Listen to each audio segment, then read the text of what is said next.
السلام عليكم يا فنديه. مليون جنيه زمان كانوا مبلغ كبير، ممكن تعمل بيه حاجات كتير، ممكن تجيب بيه شقه، ممكن تجيب بيه عربيتين، ممكن تجيب بيه عربيه بورشه، ممكن تجيب بيه حاجات كتير جدا. بس دلوقتي ما يجيبش حاجات كتير. فدي شيري تيجو 4 برو، حاجه من الحاجات اللي ممكن تشتريها دلوقتي مليون جنيه. والسؤال المهم جدا، هتاخد ايه بمليون جنيه؟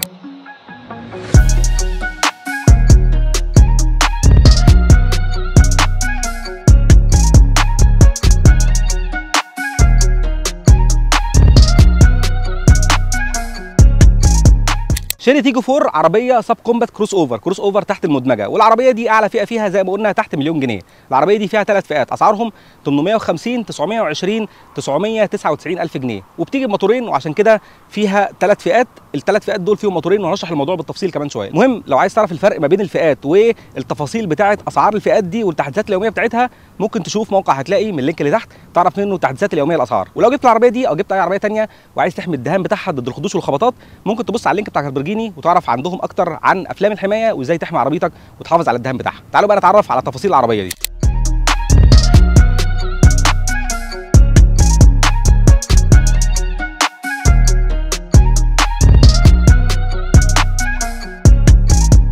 دي مش اول مره نشوف فيها شيري تيجو 4، بس دي اول مره نشوف فيها شيري تيجو 4 برو. والصينيين عندهم حته الموديلات العاديه والموديلات البرو، فدي العربيه البرو المجمعه محليا. والعربيه دي جايه عشان تحل محل العربيه التيجو 3. التيجو 3 خلاص هتطلع من الانتاج وهتوسع عشان العربيه دي تخش مكانها. والعربيه بتسد الفجوه بتاعت انك تجيب عربيه عائليه شبابيه تحت مليون جنيه، بالذات للناس اللي عايزه عربيه كروس اوفر.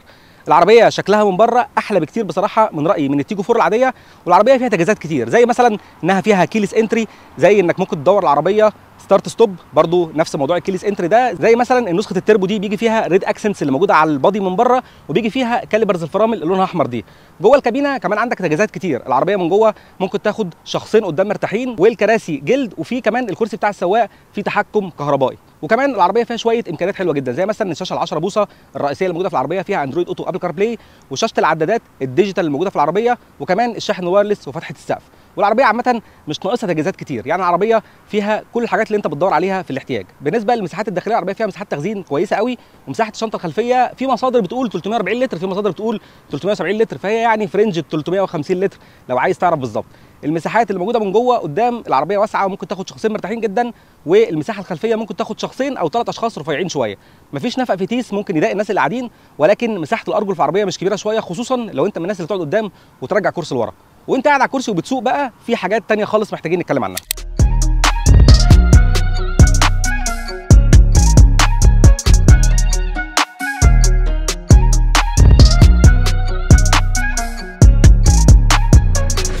لو انت جربت عربيه من عربيات شيري الحديثه شويه زي التيجو 4 برو دي، او زي التيجو 8، او زي الموديلات البرو ال7 وال8، هتاخد بالك ان هم فكرهم ابتدى يتغير شويه. بقى عندهم جوده احسن في عربياتهم، بقى عندهم اداء احسن في عربياتهم، وبقى عندهم وضعيه قياده احسن. زي مثلا وضعيه القياده هنا ما هياش عاليه قوي بشكل مستفز، وما هوش برده منخفضه زي العربيات الاوروبي. يعني انت قاعد في النص شويه، كاشف كل حاجه حواليك، الادوات كلها في مستوى ايدك، تحس انك نوعا ما مسيطر على العربيه، بس في نفس الوقت ما انتش قاعد عالي وحاسس انك منعزل عن الكابينه. وتجربه السواقه دي او تجربه القعده دي بتخليك تستمتع اكتر بالعربيه. اضافه طبعا للموتور والفتيس، العربيه دي فيها موتورين اختيارين. اول موتور فيهم اللي هو 4 سلندر 1500 سي سي، بيطلع قوه 111 حصان وبيطلع عزم 145 نيوتن متر، والموتور ده متوصل بفتيس سي في تي. وكان ليا تجربه قصيره مع الموتور ده، ولو انت هتشتريه محتاج اقول لك كلمتين مهمين جدا. الموتور ده معمول عشان يبقى اقتصادي في التشغيل وموفر لاستهلاك البنزين، وقطع غياره متوفره في السوق وموجوده، ولكنه موتور معمول للسواقه جوه البلد. هتمشي بيه جوه البلد عادي خالص، مش هتتضايق منه، خصوصا لو انت طبعا ما يهمكش خالص موضوع الاداء ده، ودي حاجه واضحه جدا من ارقام الاداء بتاعه الموتور. ولكن لو طلعت بيه على الطرق السريعه، اخرك بالموتور ده اخرك 120، والعربيه مش هتبقى مرتاحه كمان، فتلاقي نفسك الافضل انك تمشي 100 110. ده الموتور الصغير، زي ما قلت لك هو معمول للسواقه جوه البلد، وهو اقتصادي الى حد كبير، عايز حد ما بيحبش موضوع السرعه خالص. الموتور الثاني هو اللي بجربه في العربيه دي، اللي هو الموتور ال4 سلندر 1500 سي سي تربو، وده بيطلع 145 حصان وبيطلع عزم 210 نيوتن متر، وبرده متوصل بالفتيس السي في تي اللي موجود في العربيه هنا. الموتور ده ارقام الاداء الرسميه بتاعته مش موجوده، ولكن هحط لك الرقم بتاع التسارع وتجربه التسارع الواقعيه اللي احنا عملناها في العربيه دي على الشاشه دلوقتي. طيب الاداء في العموم عامل ايه؟ الاداء في العربيه دي اداء متوسط، اداء يميل للاقتصاديه، ولكنه في افضل الظروف متوسط. العربيه استجابه الموتور فيها كويسه، ما هواش عنيف في الاداء، ما هواش سريع في الاستجابه، ما هواش حاجه من المواتير اللي بتديك اداء رياضي عنيف، خصوصا مع السي في تي يعني، ولكنه اداؤه كويس جدا، اداؤه متوازن جدا، اداؤه جوه البلد وعلى الطرق السريعه كويس جدا لو انت ما بتدورش على الاداء الرياضي العنيف. وهي العربيه ما بتجيش ناحيه موضوع الاداء الرياضي ده خالص، طبعا بغض النظر عن موضوع الكاليبرات الحمراء اللي موجوده فيها يعني، لان العربيه ما بتخاطبش الناس اللي بتدور على الاداء الرياضي خالص. العربيه ادائها متوازن، الموتور بيأدي معاك في المواقف الصعبه بشكل كويس، الموتور لما تحط 4 اشخاص في العربيه بشنطهم بتسافر معاك على الطريق بشكل كويس، على الطرق السريعه بيوصل معاك لسرعات كويسه. عموما مفيش فيه حاجه تحسسك ان هو عاجز خالص عن الاداء او ان انت متضايق. فالموتور اداؤه متوازن الى حد كبير، ما هوش رياضي ولكن اداء اقتصادي عادي خالص. الحاجه الثانيه هو الفتيس السي في تي. انا عامه ما بحبش الفتيس السي في تي، ولكن انا متفهم جدا وجودها في العربيات اللي زي دي، العربيات اللي محتاجه يكون فيها فتيس ما فيش فيه نقلات وبيقدم اداء اقتصادي وبيقدم اداء ناعم وكل الحاجات دي. فالفتيس هنا بيقوم بالدور ده، هو بيدي سواقه ناعمه، ما بتحسش بالنقلات خالص عشان ما فيش نقلات اصلا، وفي نفس الوقت ناعم كده في الطلوع وفي النزول والدنيا فيه لذيذه، ما بتحسش خالص انك متضايق او ان الموتور متكتف، خصوصا لو دوست عليه او حطيت العربيه على سبورت بتحس ان هو بيجري ومجنون معاك شويه وبتاع، فبيديك اللذه بتاعت انك راكب عربيه فيها سبورت مود والعداد بتحمر وبتجري وبتاع. ولكن زي ما قلت لك هو في العموم بيقدم لك تجربه سواقه ناعمه وهاديه، مفيش اي جانب رياضي في العربيه دي حتى لو بتحطها على سبورت مود، ما تستناش منها اداء وما تستناش منها جري وما تستناش منها اداء رياضي، هي عربيه معموله للاستخدام اليومي ومعموله للعائلات.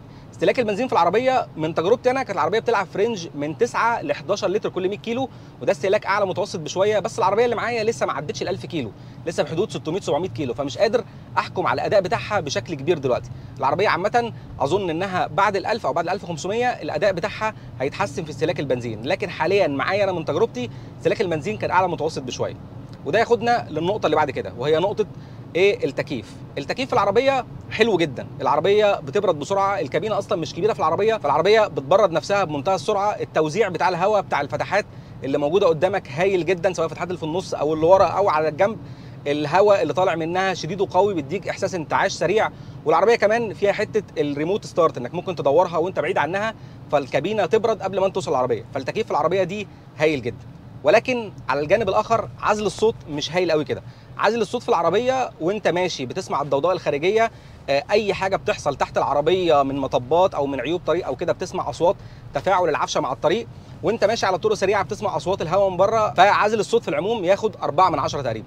الحاجه اللي بعد كده هي الامان.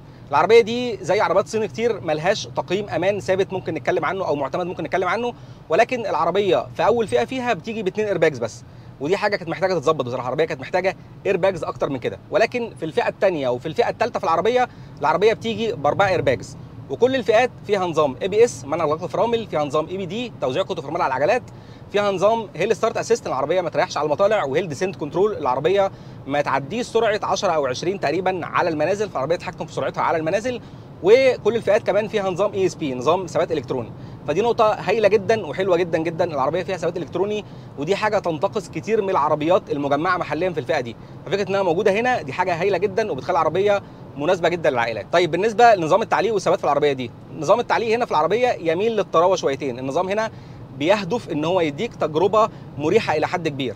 صحيح الكراسي بتاعت العربيه ما هياش طريه قوي، الكراسي كانت محتاجه تكون اطرى من كده سنه، ولكن عامه العربيه مريحه جدا في مشيها، العربيه بتمتص النور والمطبات بشكل كويس، العربيه بتتعامل مع عيوب الطريق بشكل كويس جدا، وده ما بيأثرش خالص على ثبات العربيه. العربيه مستوى الثبات فيها هايل بالنسبه للسرعات اللي هي بتمشي عليها، العربيه متماسكه جدا، العربيه عندها قدره على المناوره هايله، طبعا في تمايل في البدن، ولكن زي ما قلت لك في الاول خالص العربيه دي مش معموله خالص للاداء الرياضي. فلو انت ماشي على سرعات 160 170 على الطريق السريع، لو انت في مطبات هواء على الطريق، لو انت بتاخد ملفات سريعه بالعربيه، لو انت بتناور بالعربيه عشان ظهر قدام حاجه فجاه، العربيه متماسكه الى حد كبير ومن الصعب انك تفقدها تماسكها الا لو انت بتتغاب عليها قوي في الاداء الرياضي. فلو انت جايب العربيه دي للاستخدام العائلي او استخدام عادي بعيدا عن الحته الرياضيه، هتبقى مبسوط جدا من مستوى الثبات وقدره العربيه على المناوره والحاجات دي. امتى هتحس ان العربيه فيها مشكله؟ لما تبدا تتعامل معاها انها عربيه رياضيه، حته بقى المناورات الفجاه فتلاقي جسم العربيه مال معاك، حته الملفات السريعه بزياده فتلاقي جسم العربيه مال معاك ومش مديك ثقه، وهي مش معموله للحاجات دي، هي معموله لحته الاداء العائلي كويس جدا. فعامه نظام التعليق بالنسبه لي متوازن في العربيه وياخد تقييم عالي 8 من 10 مثلا بالنسبه للوظيفه اللي هي معموله فيها والحته اللي هي بتنافس فيها، لان في عربيات ثانيه في المنطقه دي بتاعه السب كومباكت معموله الاداء الرياضي، فالعربيات دي بتأدي في الاداء الرياضي احسن من العربيه دي كثبات وكمناوره وكل حاجه. لكن هنا هم ما بيتكلموش في حته رياضيه خالص، هم بيتكلموا في حته الاداء العائلي المتوازن. طيب الخلاصه في شيري تيجو 4 برو، العربيه دي عربيه سب كومباكت زي ما قلنا، بتنافس في الفئه اللي تحت المليون جنيه، والفئه دي المنافسه فيها شبه تقريبا مش موجوده في فئه الكروس اوفر دي، اختيارات قليله جدا اللي موجوده فيها، والاختيارات دي كلها بتقدم حاجات تقريبا اقل من العربيه دي. فالعربيه دي بالنسبه لسعرها الرسمي هي قيمه مقابل سعر كويسه جدا من وجهه نظري. عربيه بتقدم باكج حلوه جدا كتجهيزات، باكج كويسه كامان، باكج كويسه كشكل من بره وكمستوى جوده وخامات موجود في العربيه، وكمساحات تخزين وكمساحات جلوس بالنسبه للناس اللي ممكن تستخدمها كعربيه عيله. فالعربيه هايله لو انت بتفكر فيها كخيار شخصي او خيار عائلي في الفئه اللي تحت المليون جنيه، خصوصا لو انت محتاج عربيه كروس اوفر ضروري، لان الاختيارات في الفئه دي قليله، والعربيه بتقدم تجربه سواقه كويسه جدا جدا جدا في الفئه السعريه. طيب تشتريها امتى؟ تشتريها لو انت زي ما قلت لك عايز عربيه لعيله صغيره، لان خلي بالك القعده ورا ما تاخدش 3 مرتاحين قوي، والشنطه ما تشيلش شنط كتير قوي، فلو عيله صغيره مكونه من 5 6 افراد العربيه هتبقى كويسه جدا معاكم، اكتر من كده لا. لو عايز عربيه لشاب او بنت لسه صغيرين في الجامعه، لو عايز عربيه لمراتك تسوقها، لو عايز عربيه تتحرك بيها تحركات يوميه وتكون اقتصاديه معاك في استهلاك البنزين وفي التشغيل، او لو انت محتاج عربيه تتحرك بيها جوه البلد بس مش تطلع بيها طرق سريعه ولا تسافر بيها، وهتجيب الموتور الصغير فهيديك كمان تجربه توفير في قطع الغيار وفي استهلاك البنزين حلوه جدا. ما تشتريهاش امتى؟ ما تشتريهاش لو انت عايز عربيه الاداء الرياضي، ما تشتريهاش لو انت عايز احسن تجهيزات امان في الفئه دي، ما تشتريهاش لو عايز عربيه فيها اكتيف سيفتي، وما تشتريهاش لو انت عايز عربيه التقنيه اللي فيها او التكنولوجيا المستخدمه فيها هي احدث حاجه، لان العربيه دي فيها شويه حاجات كده متاخده من الاجيال القديمه من عربيات شيري، فمش هتحس معاها انك واخد توب نوتش بقى في التجهيزات وفي الحاجات دي كلها. العربيه عامه تجربتها متوازنه جدا، ولكنها مش احسن حاجه في اي حاجه، هي واخده العصايه من النص في كل حاجه بشكل جميل، ودي حاجه كويسه، وزي ما قلت لك سعرها هو اللي مميزها. قولي كده ايه اكتر حاجه عجبكم في العربيه دي، وايه اهم المنافسين اللي شايفينهم للعربيه دي، ولو اشتروا عربيه في الفئه دي ممكن تشتروا الشيري تيجو 4 برو ولا عربيه ثانيه. ما تنسوش بقى تعملوا لايك وشير للفيديو ده، ما تنسوش تابعونا على كل المنصات اللي موجوده تحت الفيديو اللي بنقدم فيها محتوى كبير عن العربيات سواء مراجعات او حاجات ثانيه، وما تنسوش كمان تشوفوا المراجعات الجايه لينا وتقولوا لنا لو عندكم في الكومنتس اي اسئله عن العربيه دي او اي عربيه ثانيه ونجاوبكم عليها. شكرا لكم، سلام.